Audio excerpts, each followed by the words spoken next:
Então, essa música que eu vou cantar agora, com o meu Jean Rolex, é uma música do meu pai, Abelardo Rodrigues Ferreira. Ele fazia essas músicas e mandava a gente cantar, fazia músicas para carnaval e mandava a gente cantar. E a nossa família toda ficou cantando esse galinho. Quando nós nos reunimos, a gente canta essa musiquinha, o galinho.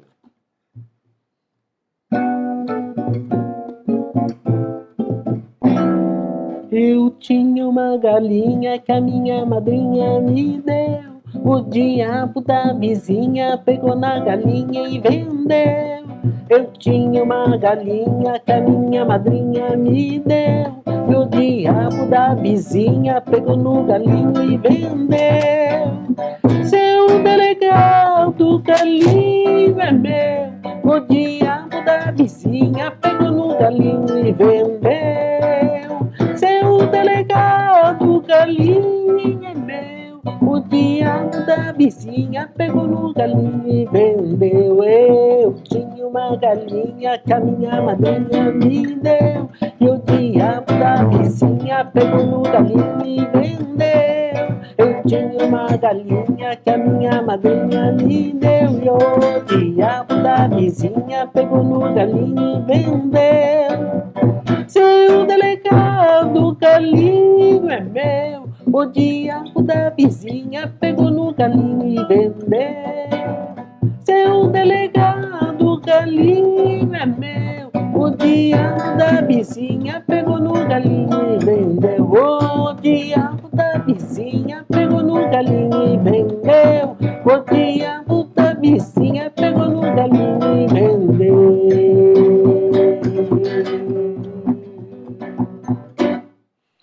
Oi, estamos aqui para conversarmos sobre o fandango. Então, vamos conhecer o que é o fandango do Paraná, o que é bem a ser o fandango. E eu estou muito feliz porque há muito tempo, há 50 e poucos anos eu faço isso, desde que conheci o fandango, e estou muito feliz porque a gente pode conversar mais um pouco sobre isso, levar esse conhecimento que a gente adquiriu nesse tempo sobre o fandango. Então, nos idos da década de 60, eu fui convidada a pertencer a um quarteto para a invernada artística de um CTG, o CTG 20 de setembro. Era o Aldo Ademarassi, o tenor, a minha irmã Didi era soprano, eu como contralto e tinha o Diti Marbach como baixo. Com esse quarteto a gente fez muitos trabalhos para o CTG 20 de setembro, fizemos muitos concursos, ganhamos muitos prêmios e, paralelo a isso, a gente aprendeu muito sobre o Rio Grande, a gente ficou gostando muito do Rio Grande através do que a gente conheceu pelos gaúchos que pertenciam a esse grupo, 20 de setembro, que tinham aquela paixão, aquele amor pelo Rio Grande. E a gente foi, assim, nós paranaenses que pertencíamos, que estávamos nesse conjunto, ficávamos assim admirados como eles tinham esse amor pelo Rio Grande e nós como paranaenses, por que não tínhamos com o Paraná? Então, pensando isso, será porque o paranaense não tem esse amor, não tem essa devoção pelo Estado como os gaúchos têm? A gente chegou à conclusão que é porque não tínhamos conhecimento do nosso Estado. E ninguém ama aquilo que não conhece. Então, faltava conhecimento. O que é o Paraná? Quem é quem no Paraná?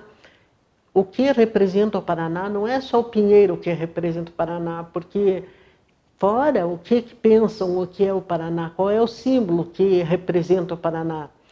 Tem muita coisa que representa, mas nem sempre é mostrado. Então, a gente, pensando nisso, nós paranaenses, vamos formar uma associação para estudarmos isso. O que é o Paraná, o que tem no Paraná, qual é a música que representa o Paraná, qual é a roupa que representa o Paraná, para não imitarmos os gaúchos, para nos mirarmos nos gaúchos e fazermos aquela demonstração que eles fazem.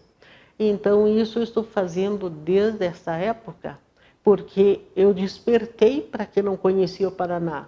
Começamos a estudar, saímos de lá algumas pessoas, formamos a Associação Tradicionalista Gralha Azul. Seu Vitorino Boff, seu Schmitz, a família Schmitz toda, a dona Reni, com seu Gumercindo, a Iris Miller, eu, a minha irmã, o Zé Pinheiro, e começamos a estudar. Mas como que a gente vai estudar o Paraná? Como que a gente vai saber o que é o Paraná? Vamos procurar o professor Inami Custódio Pinto, que ele é a pessoa que fez as primeiras pesquisas sobre o fandango. Com o professor Inami, nesta associação, começamos a estudar o que seria o fandango, como mostraríamos. Ninguém neste grupo, e nem até agora, lá de baixo, nasceu lá, faz fandango desde que nasceu, mas dá para a gente demonstrar aquilo que eles fazem lá, por ser a mais antiga manifestação do Paraná, esse fandango do Paraná que nós mostramos, né? Então, fomos à biblioteca pública vermos quais eram as roupas que as mulheres usavam 1600 e pouco, 1700, como era a roupa delas, qual era a região que é tocado o fandango, esse fandango, quais eram os instrumentos.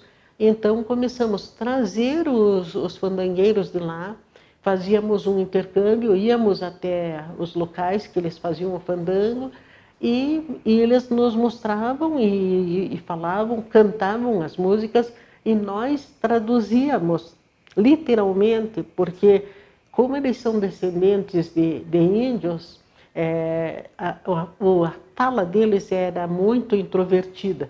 Então tivemos bastante dificuldade. Eu e a minha irmã éramos responsáveis por traduzirmos as letras das músicas. E os alunos do professor Inami, naquela época, os alunos da faculdade de música, iam escrevendo as melodias. E assim, com as gravações que nós já tínhamos, que o professor Inami já tinha feito da década de 50, nós íamos aprendendo as músicas para podermos passar, porque para trazermos os grupos de lá e para fazer essa demonstração para todo o Paraná, ficava muito dispendioso, eles não tinham muita vontade, eles não queriam muito, eles não eram um grupo, eles faziam fandango, eles fazem fandango naturalmente. E nós não, nós queríamos mostrar aquilo que a manifestação que já vinha desde 1600 e 1700. Então, o que tem essa associação tradicionalista? Nós mostrávamos Santa Catarina, Rio Grande e Paraná. Já trazíamos os violeiros faziam o fandango e a gente cantava, eu e a minha irmã e esse quarteto, procurávamos demonstrar aquilo que era feito lá. E em 1982 eu fui morar em Paris e depois na Bélgica, por causa da cultura também, fomos lá para trabalharmos com o Brasil Tropical. E morando lá, eu recebi convite para fazer apresentações de um grupo de um folclore que eles não conheciam ainda, porque vai outros grupos de folclore para os grandes festivais de folclore, mas eles queriam conhecer mais coisas sobre o Brasil. E eu falei do nosso grupo, que nós no Paraná tinha esse grupo, que era a Associação Tradicionalista Gralha Azul, e a gente poderia fazer isso. Nós voltamos e continuamos fazendo contato com eles, fazendo um intercâmbio cultural, e eles nos convidando a irmos lá. Em 89, nós fomos para lá e apresentamos o fandango. Fizemos 13 apresentações de fandango em várias cidades da Bélgica. Foi muito bem recebido e foi muito bom essa oportunidade, mas aí já com o nome de Grupo Meu Paraná, porque a Associação Tradicionalista havia sido desmanchada nesse tempo por falta de incentivo das autoridades. Então, a gente fica feliz assim porque pôde fazer alguma coisa, pôde levar para o exterior e continua fazendo esse trabalho com o Grupo Meu Paraná, que é o nosso grupo formado desde esta época que formamos para irmos para lá. Estamos trabalhando com esse grupo. E falando do nosso grupo e falando do fandango. Por que fandango do Paraná? Porque todos os estados que foram formados pelos portugueses têm o fandango. Então, cada estado tem o seu fandango, só que ele se regionalizou. Então, o Rio tem um fandango, que é um tipo de samba lá. Também, em muitas músicas é falado, dança com tamanco, dançou com tamanco, que derreteu o tamanco. A gente vê que também os outros lugares também dançavam com tamanco. Por quê? Porque os portugueses trouxeram essa cultura deles fazerem os calçados assim como fizeram os instrumentos, faziam os próprios instrumentos. E os tamancos eram um calçado bem barato da época, que as próprias pessoas fabricavam e os que não fabricavam compravam por bem barato e era de trabalho, né? Um calçado que eles podiam trabalhar, eles lavavam e já logo secava, porque é de madeira, então bem prático. Porque quando a gente dança, conforme as apresentações, eles perguntam por que usar o tamanco para dançar?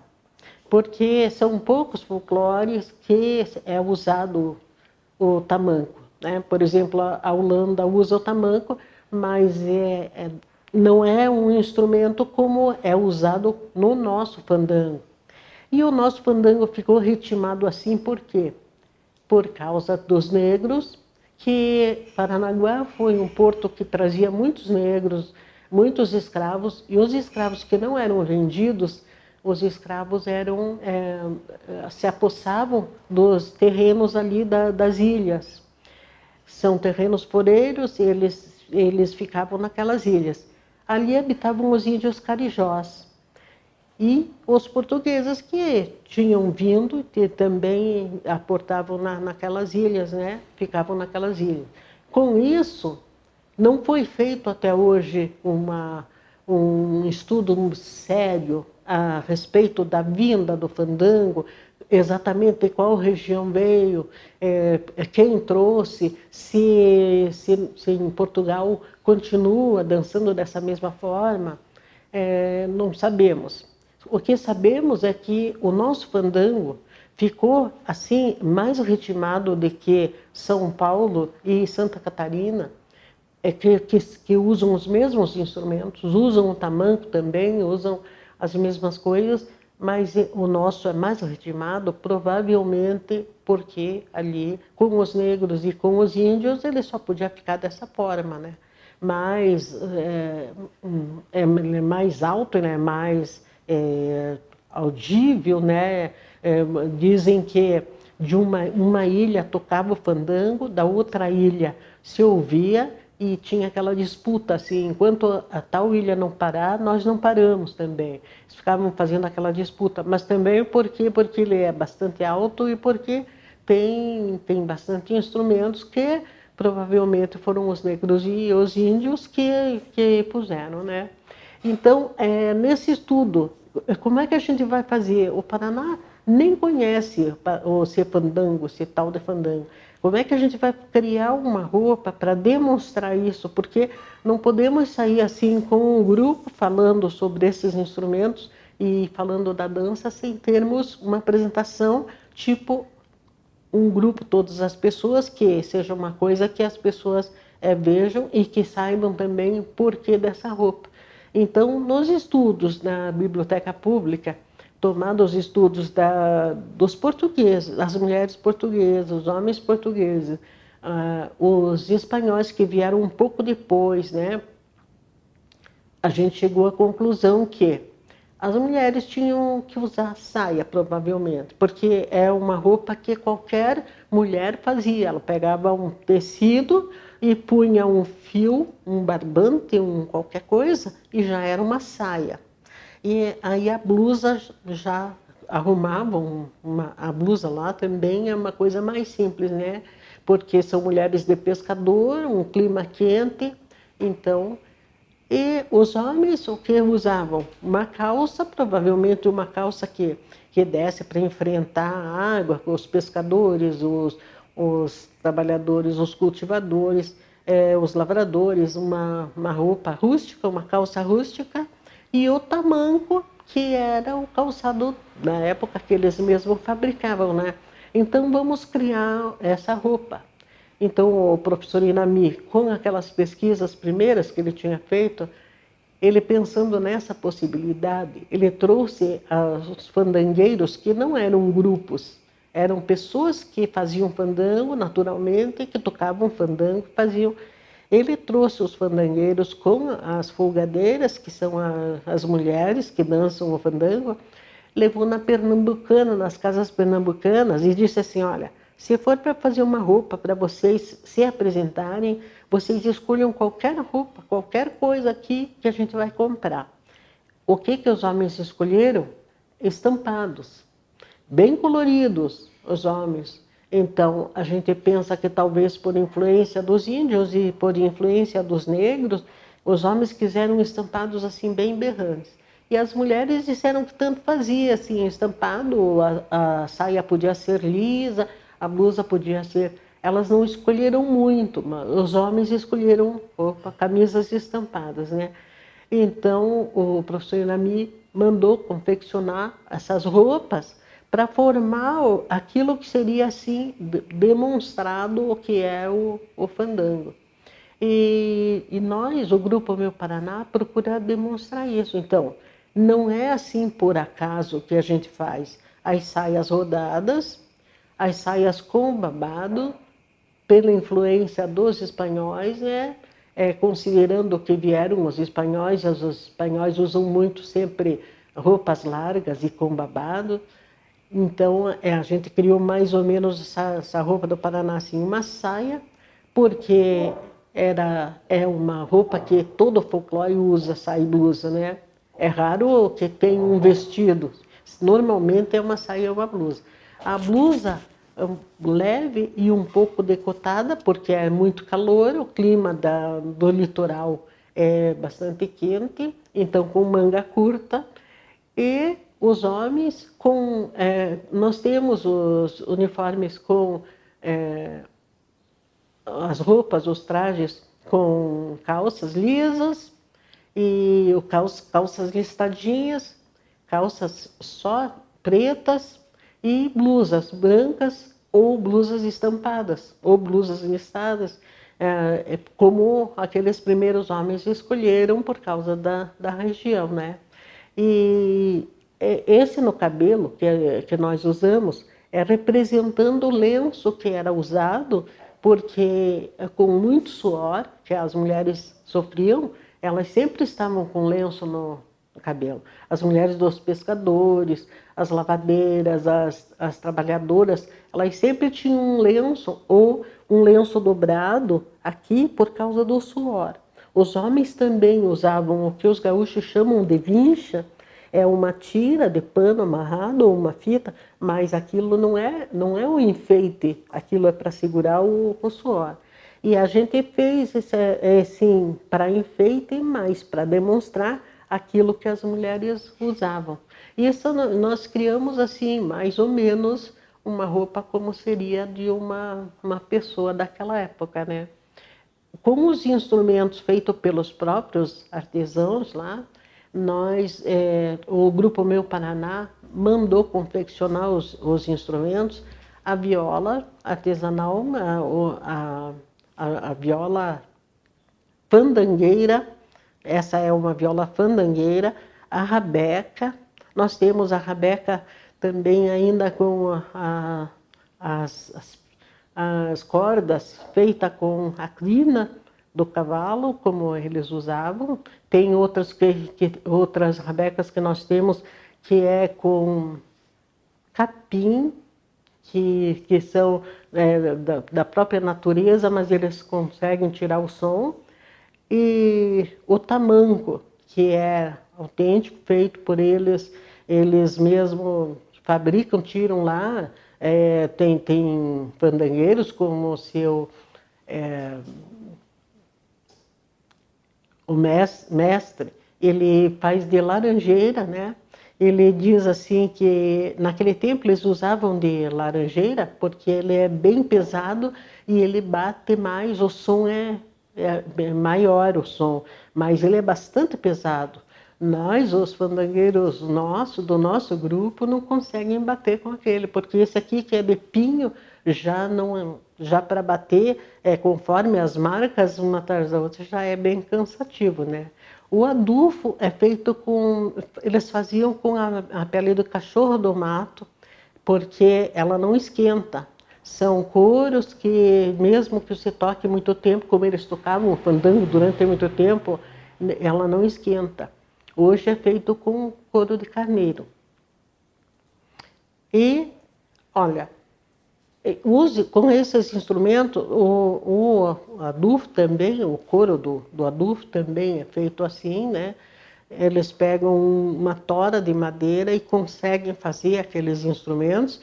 Nós trabalhamos com esses artesanais porque se nós mostrarmos instrumentos bonitos como tem hoje em dia, as réplicas desses são lindos, são muito bem feitos, mas o nosso grupo, o Grupo Meu Paraná, gosta de demonstrar aquilo que a gente aprendeu há 50 e poucos anos atrás, feito artesanalmente. Talvez ele tenha dificuldade de afinação, ele tem que ficar afinando muito, mas era assim que eles mostravam. Então, a gente até pensou assim em fazer. Como eu trabalhei na Europa com grupos, Grupo Brasileiro, Balé Brasileiro Brasil Tropical, que mostrava aqueles shows muito grandes, muito lindos, a gente pensou assim, quem sabe se fazer um espetáculo de fandango.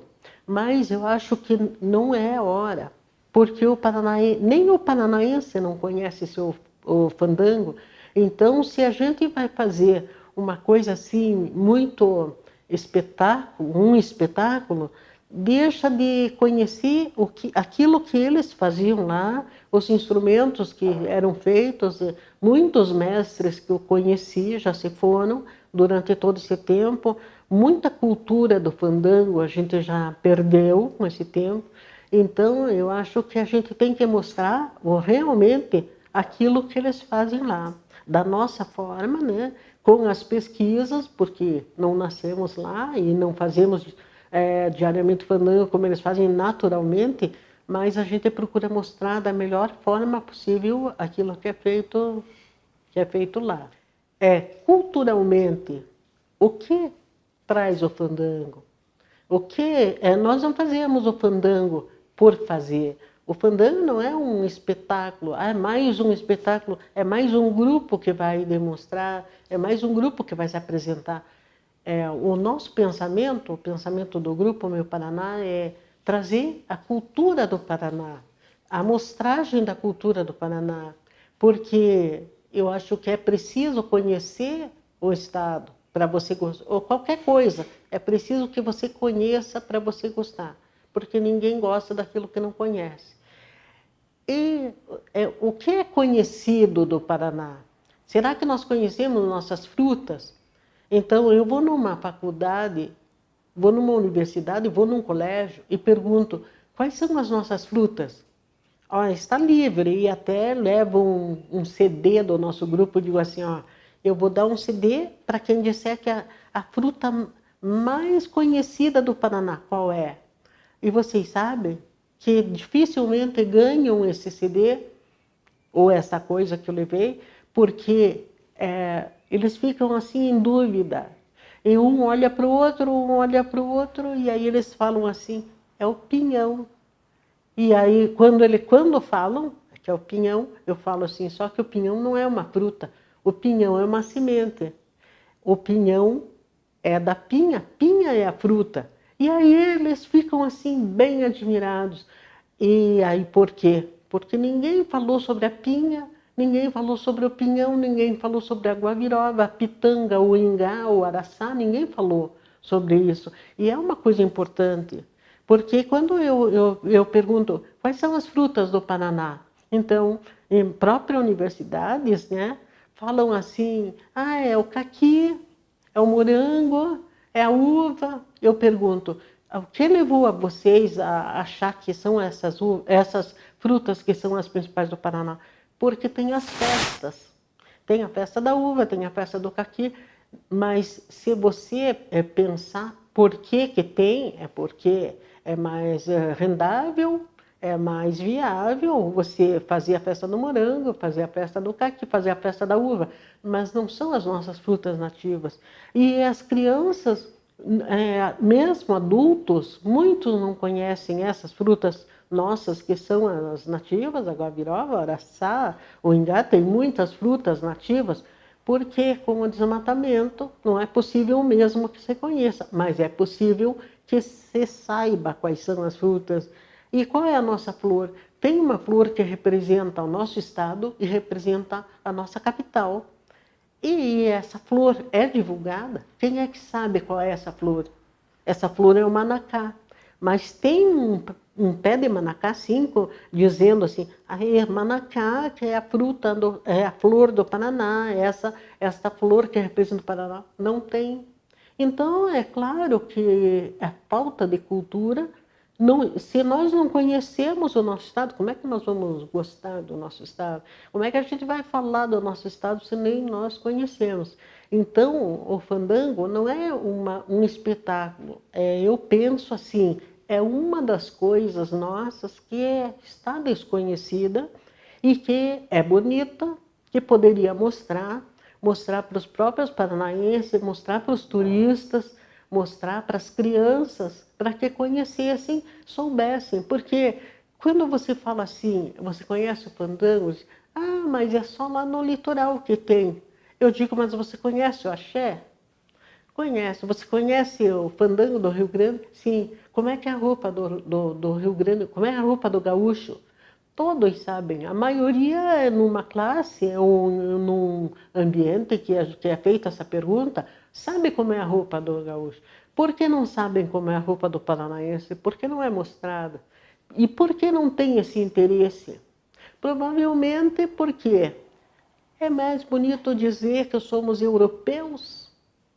É muito melhor se dissermos que somos europeus, que os europeus vieram e que os europeus que formaram o Paraná, que somos terra de todas as gentes. Só que os primeiros que vieram, quem já estavam aqui, tem que ser respeitado e tem que ser demonstrado e tem que ser conhecido, pelo menos. Eu acho que é a nossa obrigação mostrarmos, que as pessoas saibam quem foram os primeiros e fazer esse reconhecimento, mesmo que tardiamente, e é o que eu procuro fazer. Eu penso assim, estou trabalhando todos esses anos com o fandango, porque como cidadã, eu acho que é minha obrigação levar esse conhecimento. E eu acho que é uma coisa bonita e eu acho que é uma coisa que as pessoas devem conhecer e devem pensar isso, o que é o seu estado, o que é o Paraná, que é muito bonito e que deve ser conhecido.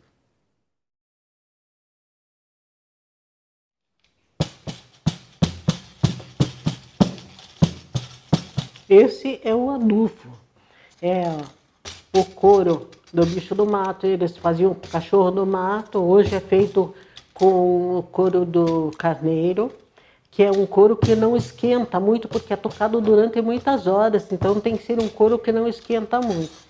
Aqui são feitos eles fazem com tampinha de garrafa, com qualquer latinha, porque ele é artesanal, né? Como eu falei.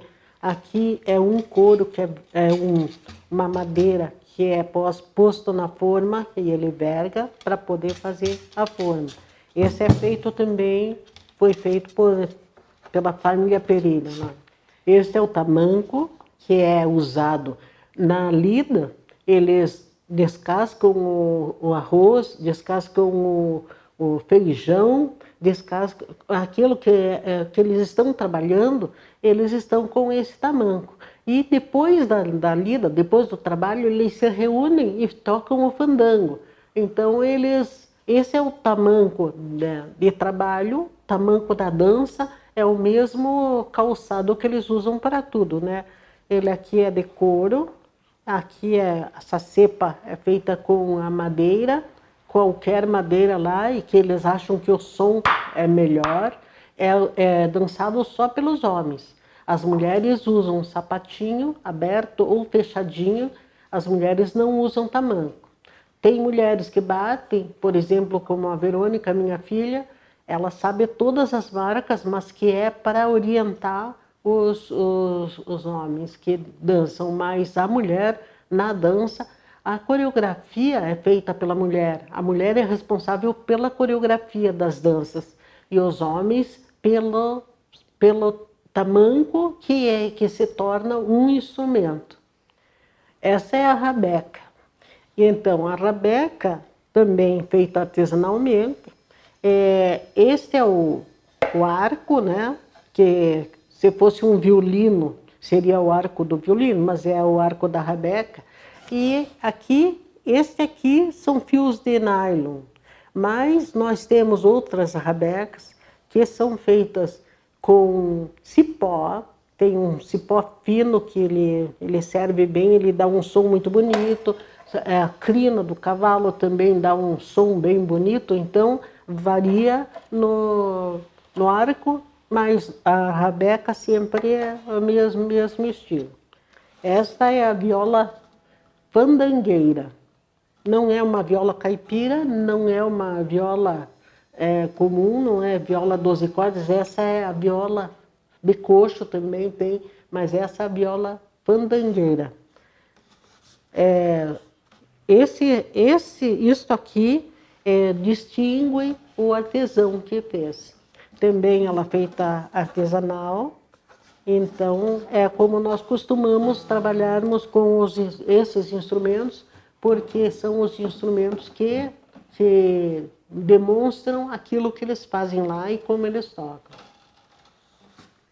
Este é o atabaque que nós usamos. Não é o autêntico feito pela família Pereira, porque não está aqui hoje o atabaque que nós trabalhamos com aquele. Esse é um atabaque comum, mas o ritmo do fandango é mais ou menos esse. Ó.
Majestade que aqui está, a santa felicidade que abençoe o Paraná. Ponta Grossa, Antonina, Porto de Paranaguá. É no meu Paraná, é no meu Paraná, é no meu Paraná, é no meu Paraná. Os nossos verdes cafezais de Londrina e Maringá, Velha, Curitiba, Matiá, Cataratas do Iguaçu e tudo isso é Paraná. É no meu Paraná, é no meu Paraná, é no meu Paraná, é no meu Paraná.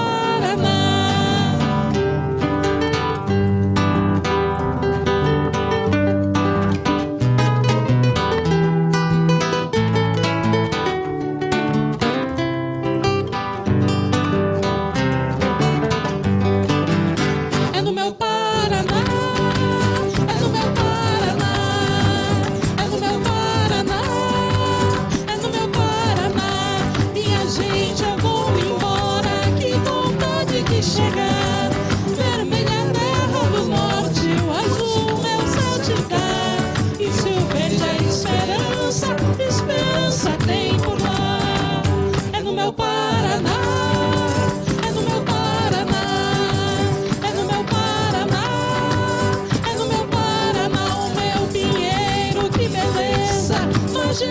de que aqui está.